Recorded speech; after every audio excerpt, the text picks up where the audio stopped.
Bismillahirrahmanirrahim. Assalamualaikum warahmatullahi wabarakatuh dan salam sejahtera saya ucapkan kepada Encik Osman bin Abdul Aziz selaku pensyarah subjek sintaksis BMM 1064.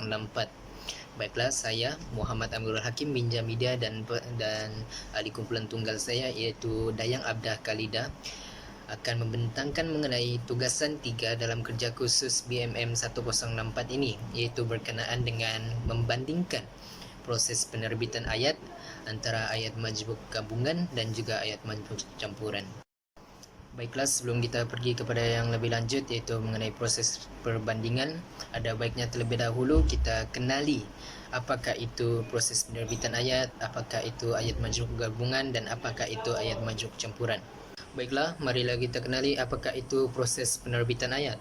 Proses penerbitan ayat merupakan proses gramatis yang melibatkan pelaksanaan rumus transformasi, iaitu fungsinya mengubah susunan atau aturan unsur dalam suatu ayat. Kita petik perkataan transformasi. Seperti yang kita tahu, transformasi bermaksud perubahan. Maknanya perubahan yang dimaksudkan sini adalah perubahan pada struktur atau aturan ayat tanpa mengalami sebarang kesilapan dalam aspek tata bahasa. Okey, baiklah, proses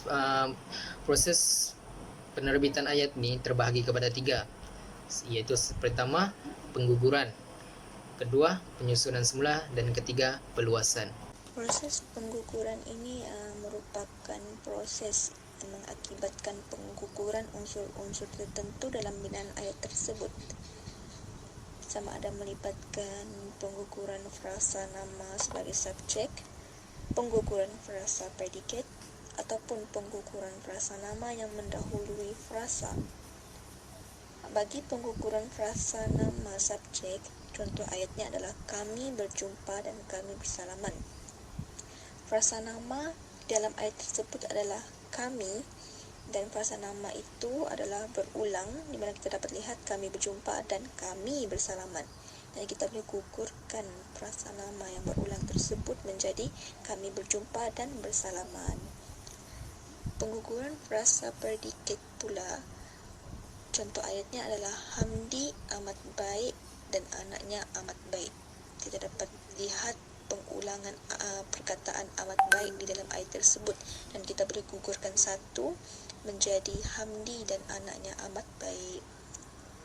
Bagi pengguguran frasa nama yang mendahului frasa, contoh ayatnya adalah kita harus membantu pihak yang memerlukan pertolongan.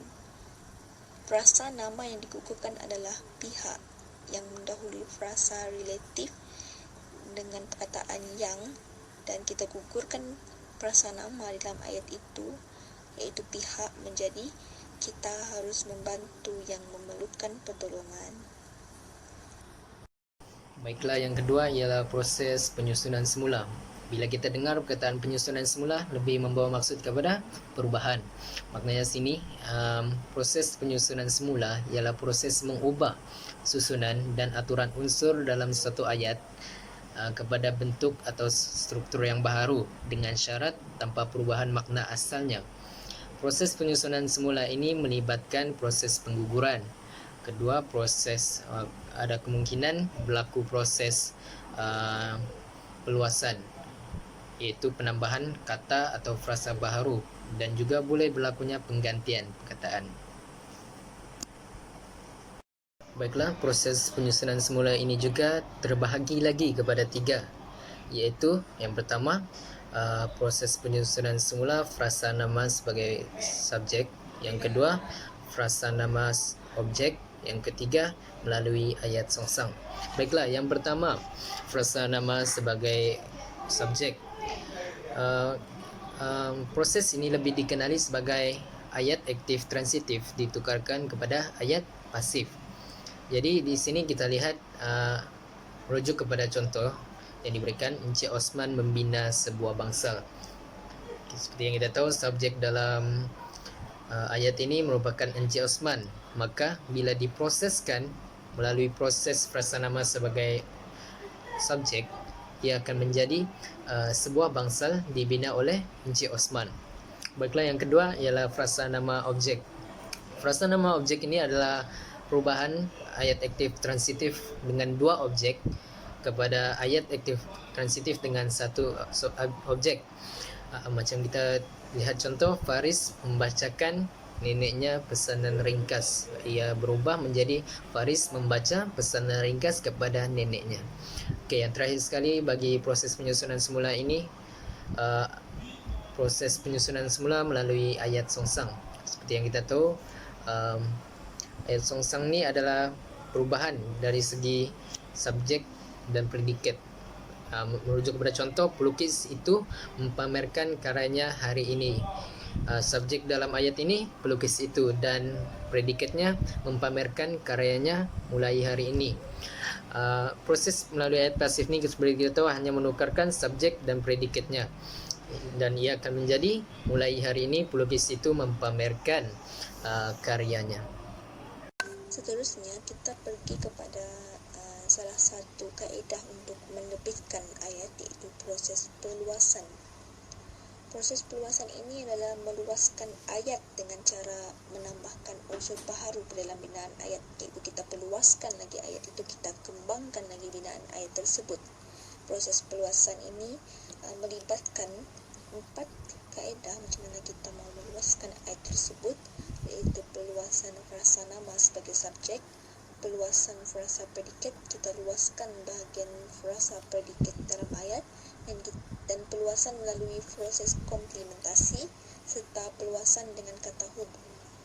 Seterusnya, proses perluasan ini kita lihat dulu perluasan frasa nama sebagai subjek yang diluaskan melalui proses relativisasi,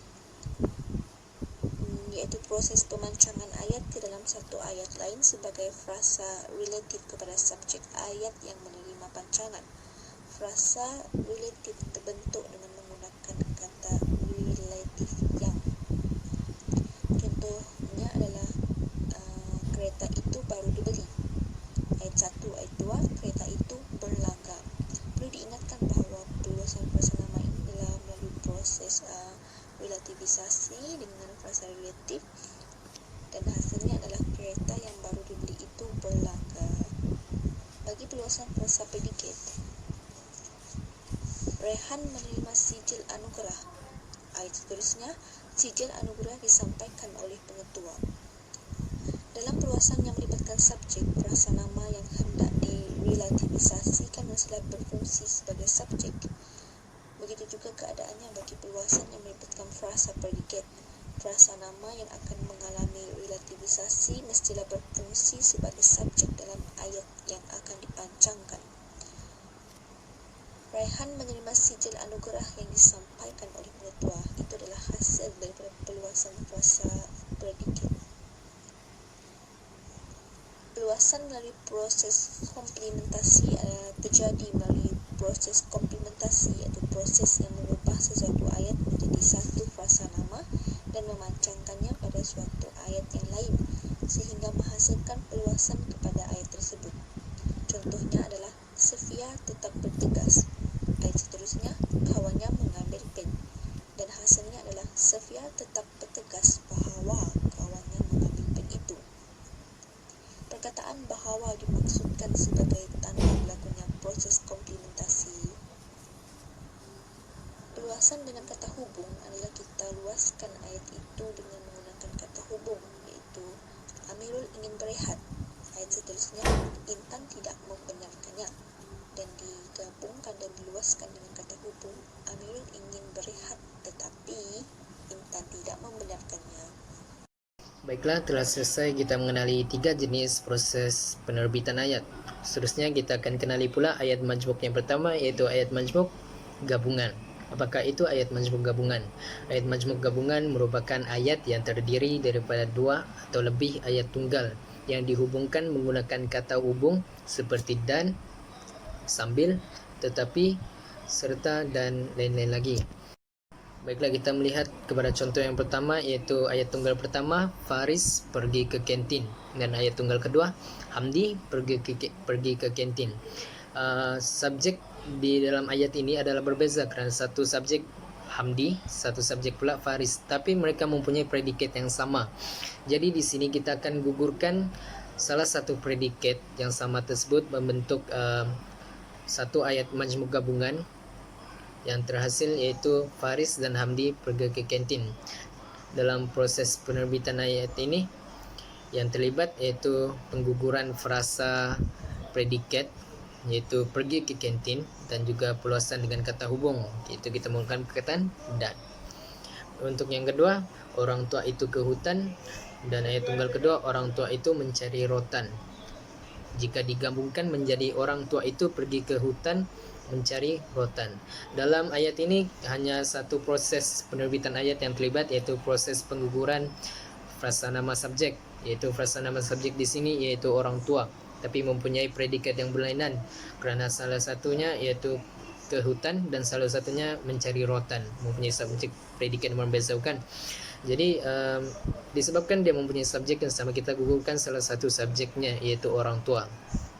Baiklah, untuk yang ketiga, contoh yang terakhir, ayat tunggal pertama, Muaz pandai bermain rugby. Ayat tunggal kedua, Muaz pandai bermain congkak. Akan terhasil jika digabungkan membentuk Muaz bukan sahaja pandai bermain rugby, bahkan juga pandai bermain congkak. Dalam ayat ini, proses penerbitan ayat yang terlibat ialah perluasan dengan kata hubung, yaitu kita tambah perkataan bukan sahaja dan juga bahkan juga. Tapi dalam ayat ini tiada sebarang pengguguran ayat. Baiklah, kita lihat kepada ayat majmuk campuran. Ayat majmuk juga boleh dicampurkan. Maksudnya ayat majmuk campuran ini adalah ayat yang mengandungi lebih daripada satu jenis ayat, iaitu terdiri daripada campuran ayat tunggal dengan ayat majmuk atau beberapa ayat majmuk. Ciri-ciri bagi ayat majmuk campuran ini adalah lebih daripada satu ayat, terdiri daripada campuran ayat majmuk, dan ayat biasanya panjang. Ayat ini biasanya panjang, terdiri daripada campuran ayat majmuk, iaitu contohnya adalah ayat majmuk tambah lagi dengan ayat majmuk, jadi ayat majmuk campuran. Seterusnya adalah proses penerbitan ayat majmuk campuran.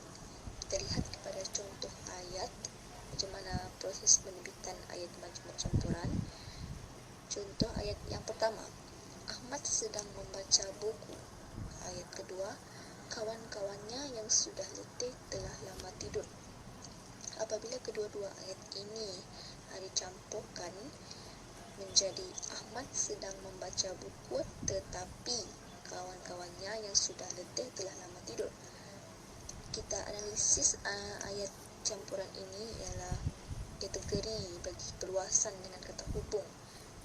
Kata hubung tetapi yang menjadi penghubung kepada pencampuran bagi ayat majmuk ini. Seterusnya contoh ayat bagi proses penerbitan ayat majmuk campuran adalah ayat pertama, Alif tetap menafikan. Ayat kedua, kawannya mencuri duit di dalam kelas ketika waktu rehat. Apabila dicampurkan, Alif tetap menafikan bahawa kawannya mencuri duit di dalam kelas ketika waktu rehat.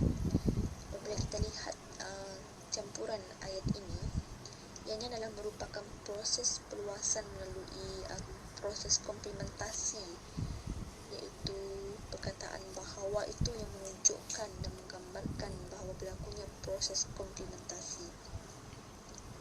Seterusnya adalah ayat proses penerbitan. Murid-murid rajin mengulang kaji pelajaran. Bagi ayat pertama. Ayat kedua, guru besar mengumumkan bahawa peperiksaan akan diadakan pada bulan depan. Apabila dicampurkan menjadi ayat majmuk campuran, murid-murid rajin mengulang kaji pelajaran setelah guru besar mengumumkan bahawa peperiksaan akan diadakan pada bulan hadapan. Ayat ini diterbitkan dengan proses perluasan dengan kata hubung setelah, dan proses perluasan melalui komplementasi dengan perkataan bahawa kita dapat kenal pasti dalam ayat. Maka terjadilah satu ayat majmuk campuran yang lengkap dan gramatis. Baiklah, kita telah selesai mengenali apakah itu proses penerbitan ayat, apakah itu ayat majmuk gabungan, dan apakah itu ayat majmuk campuran. Jadi kita telah sampai kepada objektif utama dalam tugasan kerja khusus ini, yaitu perbandingan proses penerbitan ayat antara ayat majmuk gabungan dan juga ayat majmuk campuran.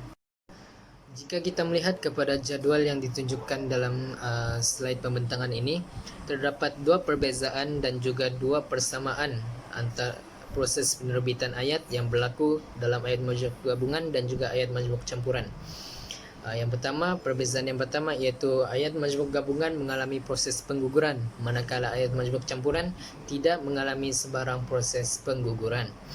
Perbezaan yang kedua ialah ayat majmuk gabungan hanya mengalami proses peluasan dengan kata hubung, manakala ayat majmuk campuran bukan sahaja mengalami proses peluasan dengan kata hubung, tapi juga mereka mengalami proses komplementasi. Baiklah, untuk persamaannya pula, kedua-dua ayat majmuk gabungan dan campuran mengalami proses peluasan dengan kata hubung.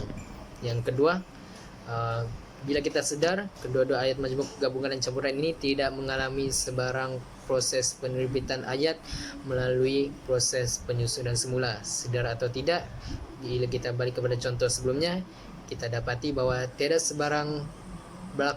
berlaku sebarang proses penyusunan semula dalam contoh-contoh yang kita berikan sebentar tadi. Baiklah, jadual ini pula akan menunjukkan dengan lebih jelas akan perbezaan proses penerbitan ayat yang berlaku pada kedua-dua ayat majmuk campuran dan juga gabungan. Kita melihat kepada dua contoh ayat majmuk campuran gabungan, iaitu yang berwarna merah. Kita lihat tidak sebarang proses proses penerbitan ayat yang ada hanyalah proses pengguguran dan proses peluasan. Tapi pada ayat majmuk campuran, dua contoh tersebut kita lihat tiada sebarang proses pengguguran, tapi yang hanya ada proses peluasan. Tapi yang perbezaannya kita lihat sini, untuk contoh yang kedua, contoh kedua tersebut, ayat majmuk campuran mengalami peluasan melalui proses komplementasi. Tapi dalam ayat majmuk gabungan, kedua-dua contoh tersebut hanya berlaku proses peluasan dengan kata hubung. Jika kita lihat kepada empat contoh tersebut, tidak sebarang proses penyusunan semula dalam keempat ayat contoh tersebut. Yang ada hanyalah proses pengguguran